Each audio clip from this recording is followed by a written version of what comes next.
Hello friends, Alex with Basement Finish Pros here. Today I'm working from home. We had a boiler fire at the office and there's no heat. Plus there's going to be a snowstorm, so I'm trying to do as much as possible from home. And since I'm home, I decided to do the intro as an homage to Mr. Wonderful from Shark Tank. He has some pretty cool videos, so I thought I'll give it a try.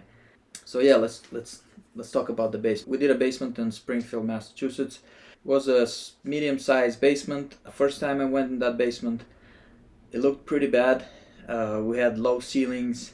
It was about 6.8, and the way we finished it, it actually looks more spacious right now. So comparing to what it was, let's check it out.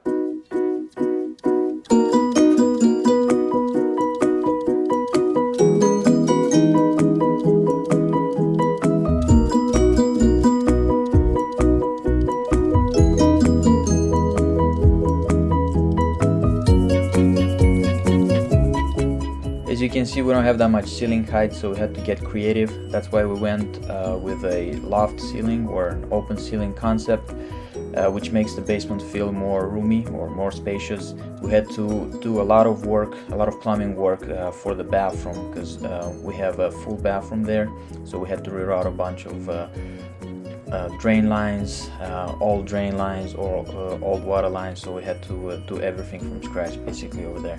We also had to reroute a bunch of HVAC duct work and a ton of electrical work.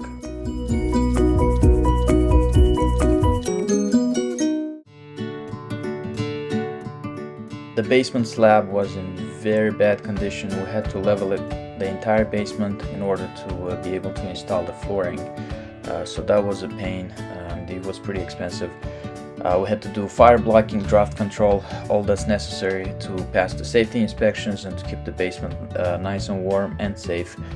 So yeah, it was a lot of work for such a small basement, but in the end the client is satisfied with how the basement turned out, and we're very happy.